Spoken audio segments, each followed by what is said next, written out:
Assalamualaikum warahmatullahi wabarakatuh. Pada kesempatan kali ini, saya akan membahas tentang materi relasi dan fungsi. Tapi, saya akan membahas tentang materi relasi terlebih dahulu. Langsung saja kita ke pembahasan relasi, mengenal relasi. Nah, di sini ada Pak Hadi, ini kita namakan Pak Hadi, dan ini kita namakan Ibu Hadi. Pak Hadi dan Ibu Hadi mempunyai 3 orang anak, yaitu Hana, Hilda, dan Rini. Nah, di sini ada keterangannya. Pak Hadi mempunyai 3 orang anak, yaitu Hana, Hilda, dan Rini. Masing-masing anak mempunyai makanan kesukaan berbeda-beda. Hana suka mie dan bakso, Hilda suka bakso, dan Rini suka mie dan soto. Jika anak-anak Pak Hadi dikelompokkan dalam himpunan A dan makanan kesukaan mereka dikelompokkan dalam himpunan B, maka ditulis. Nah, perhatikan di sini, Hana menyukai mie dan bakso. Ini adalah makanan kesukaan Hana. Kemudian Hilda suka bakso dan bakso adalah makanan kesukaan Hilda. Dan Rini suka mie dan soto. Mie dan soto merupakan makanan kesukaan si Rini. Jadi kita dapat tulis menjadi 2 himpunan, yaitu himpunan A dan himpunan B. Himpunan A adalah nama anak-anak Pak Hadi, yaitu Hana, Hilda, dan Rini. Kemudian himpunan B adalah makanan kesukaan. Makanan kesukaannya adalah mie, bakso, dan soto. Nah, sekarang kita dapat membuat hubungan antara anggota himpunan A dan anggota himpunan B. Hubungan keduanya itu adalah menyukai makanan. Nah, hubungan A dan B ini adalah menyukai makanan. Hana suka apa tadi yang di atas, kemudian Hilda, kemudian Rini. Nah, seperti yang dinyatakan pada gambar berikut. Perhatikan gambar ini. Lihat di sini, himpunan A dan himpunan B. Himpunan A adalah Hana, Hilda, dan Rini. Himpunan B adalah mie, bakso, dan soto. Nah, lihat di sini. Hubungan antara anggota himpunan A dan anggota himpunan B ini disebut relasi. Jadi, relasi adalah hubungan antara kedua himpunan, baik himpunan A dan B, atau misalkan himpunan P dan Q. Misalkan kamu nanti ketemu dengan himpunan P, kemudian himpunan Q. Nah, berarti ini 2 himpunan. Ini juga dinamakan relasi. Ini contoh saja ya. Tidak mesti angka A dan angka B saja. Boleh C, D, boleh D, E, terserah. Terserah kalian atau terserah dari soalnya. Perhatikan ini. Gambar di atas merupakan salah satu menyatakan relasi antara 2 himpunan, yaitu dengan cara diagram panah. Nah, ini adalah menyatakan himpunan dalam diagram panah. Jika kita lihat, ini kita gabungkan atau kita cocokkan. Hana itu tadi kan menyukai mie dan Hana menyukai bakso. Jadi ada 2 makanan kesukaan Hana. Hilda hanya menyukai bakso saja. Kemudian Rini menyukai mie dan menyukai soto. Nah, jadi membuat diagram panahnya seperti ini ya. Kita hubungkan makanan kesukaan si Hana, Hilda, dan Rini. Nah, di sini relasi antara 2 himpunan dapat juga dinyatakan dengan himpunan pasangan berurutan.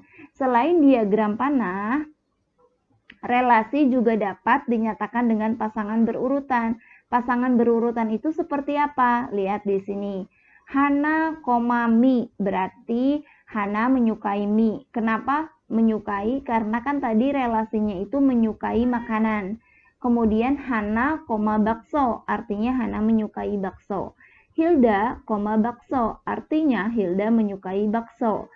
Rini, mie.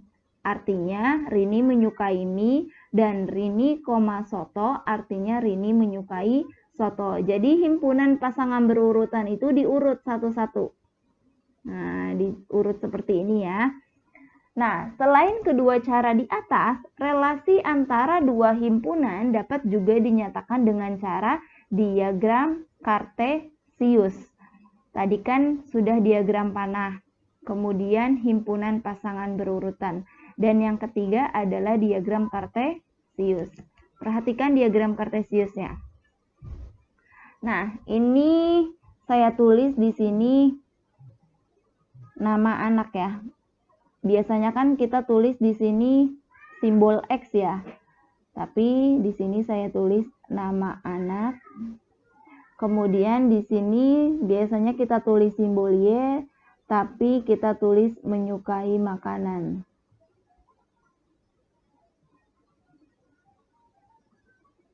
Nah, setelah selesai, kita hubungkan titik-titiknya.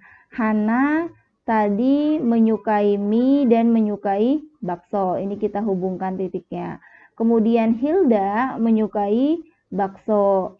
Kemudian Rini menyukai mie dan menyukai soto. Gitu ya. Nah, ini menyatakan himpunan atau menyatakan relasi dengan cara diagram Kartesius. Nah, jadi dapat disimpulkan bahwa menyatakan relasi ada 3 macam, yaitu yang pertama dengan cara diagram panah, kemudian yang kedua dengan cara pasangan berurutan, dan yang ketiga dengan cara diagram Kartesius. Jadi ada 3 dalam menyatakan relasi. Nah, sekarang kita membahas tentang fungsi. Mari kita mengenal fungsi. Kalian tahu bumbu dapur seperti garam, gula, merica, cuka, dan cabai. Bagaimana rasanya? Apakah asam, asin, pedas, atau manis? Mari perhatikan hubungan antara himpunan bumbu dapur dan himpunan rasa berikut. Nah, jadi hubungan ini adalah himpunan rasa ya. Hubungan himpunan rasa atau hubungan rasa boleh. Di sini saya namakan himpunan A adalah himpunan bumbu dapur dan B adalah himpunan rasa. Nah, di sini himpunan bumbu dapur yang A itu adalah garam, gula, merica, cuka, dan cabai. Kemudian himpunan rasa yaitu asam, asin, pahit, manis, dan pedas. Hubungkan anggota-anggota himpunan A ke anggota himpunan B. Sekarang perhatikan di sini. Himpunan A tadi punya garam, gula, merica, cuka, dan cabai. Himpunan B, asam, pedas, pahit, manis, dan asin. Nah, sekarang kita hubungkan garam ini mempunyai rasa asin. Pasti asin dong. Tidak mungkin garam itu mempunyai rasa pahit ataupun manis ataupun pedas ataupun asam. Ya, garam punya hanya satu jawaban, yaitu punya rasa asin. Gula mempunyai rasa manis, tidak mungkin mempunyai rasa asin dan sebagainya. Gula hanya punya tepat satu jawaban, yaitu mempunyai rasa manis. Kemudian merica itu pasti mempunyai rasa pedas, cuka pasti mempunyai rasa asam, dan cabai itu mempunyai rasa pedas. Nah, di sini jika diperhatikan, setiap bumbu dapur mempunyai hanya satu rasa. Dengan kata lain, setiap anggota himpunan A, ini anggota bumbu dapur, mempunyai tepat satu. Dia mempunyai satu pasangan atau satu anggota di himpunan B. Relasi dengan sifat seperti itu disebut fungsi. Ini namanya disebut relasi yang berbentuk fungsi gitu ya. Jadi sebuah fungsi itu bisa dinamakan dengan relasi, tapi relasi belum tentu dinamakan fungsi. Karena apa? Karena relasi itu boleh mempunyai satu pasangan, dua pasangan, tiga pasangan, atau lebih. Tapi kalau fungsi dia cuma punya tepat satu pasangan. Ya, kayak misalkan tadi relasi itu kan ada Hana itu suka bakso dan suka soto kalau nggak salah ya tadi yang di atas itu. suka bakso atau suka soto. Jadi Hana itu punya 2 makanan kesukaan. Nah, itu boleh. Kemudian siapa tadi? Rini. Rini punya atau Rini suka mie dan soto. Boleh dua-duanya gitu ya. Boleh 2, boleh 3 dan sebagainya. Tapi kalau fungsi, dia hanya tepat satu pasangan saja. Nah, kemudian di sini. Jadi bisa disimpulkan bahwa fungsi dari himpunan A ke himpunan B adalah suatu relasi yang memasangkan setiap anggota himpunan A dengan tepat satu anggota himpunan B. Nah, jadi di sini hanya punya satu anggota himpunan B. Nah, istilah-istilah dalam fungsi. Ada domain atau daerah asal, misalnya pada himpunan A di atas. Himpunan A di atas itu adalah domain. Domain itu daerah asal. Berarti yang menjadi garam, merica, cuka, cabai, dan satu lagi apa tuh? Nah, garam, gula, merica, cuka, dan cabai. Ini adalah domain ya. Nah, seperti ini. Nah, domainnya adalah yang ini. Garam, gula, merica, cuka, dan cabai. Kodomain atau daerah lawan atau kawan misalnya pada himpunan B. Nah, ini disebut kodomain. Kodomain dari himpunan di atas adalah asam, pedas, pahit, manis, dan asin. Kemudian, range atau daerah hasil yaitu himpunan anggota B yang mempunyai pasangan di A. Range-nya adalah himpunan B yang punya pasangan di A, yaitu asam, pedas, manis, dan asin. Itu ya. Ini jadi disebut domain, ini kodomain, dan range-nya adalah asam, pedas, manis, dan asin. Pahit bukan termasuk range ya, karena range itu adalah daerah hasil. Yang punya hasilnya itu hanya asam, pedas, manis, dan asin. Oke. Langsung kita ke notasi fungsi.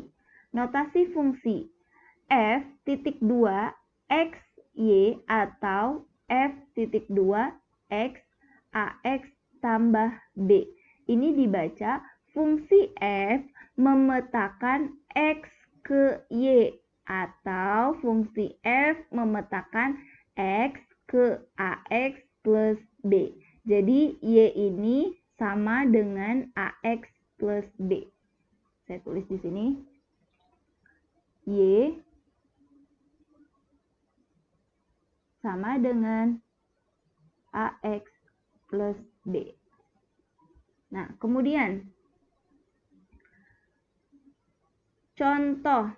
Nah, Y ini boleh menjadi Fx atau boleh menjadi itu ya, boleh menjadi Y. Jadi kamu nulisnya boleh seperti Y sama dengan AX plus B, atau menulisnya seperti ini. Fx sama dengan AX plus B. Ini sama saja. Kemudian contohnya, diketahui fungsi f memetakan x ke 3x min 1. Tentukan rumus fungsi. Berarti rumus fungsinya adalah fx sama dengan 3x dikurang 1. Kemudian nilai fungsi untuk x sama dengan min 4. Nah, berarti nilai fungsinya seperti ini. Nilai fungsi untuk x sama dengan min 4. F min 4, tadi kan rumusnya itu ini ya. Nah, ini adalah rumusnya. Fx sama dengan 3x min 1. Nah, kalau nilainya x sama dengan min 4, jadi nilai x ini kita ganti menjadi angka min 4 di rumusnya. F min 4, x-nya kita ganti menjadi min 4. Kalau misalkan di sini 3, berarti x-nya kita ganti menjadi 3. Di sini 2, kita ganti menjadi x-nya 2, F2. Jadi seperti itu. Karena yang diminta x sama dengan min 4, oleh karena itu kita ganti di sini menjadi F min 4 sama dengan 3 dikali setiap simbol X kita ganti menjadi min 4. Berarti ini 3 dikali min 4 dikurang 1. 3 dikali min 4 adalah min 12 dikurang 1. Min 12 dengan min 1 hasilnya adalah min 13. Jadi nilai fungsi untuk X sama dengan min 4 adalah min 13. Kemudian di sini ada bayangan dari 5. Bayangan itu sama saja seperti nilai fungsi. Jadi kalau ada kata-kata nilai fungsi, caranya sama seperti kamu mencari bayangan. Itu ya, caranya sama. Ini kedua ini caranya sama. Bayangan dari 5, berarti nilai X-nya kita ganti menjadi 5. Berarti F5 sama dengan 3 dalam kurung 5, ini artinya 3 dikali 5 dikurang 1. 3 kali 5, 15, dikurang 1 adalah 14. Mungkin ini saja yang dapat saya sampaikan. Semoga bermanfaat buat kalian semua. Sampai jumpa di video selanjutnya. Assalamualaikum warahmatullahi wabarakatuh.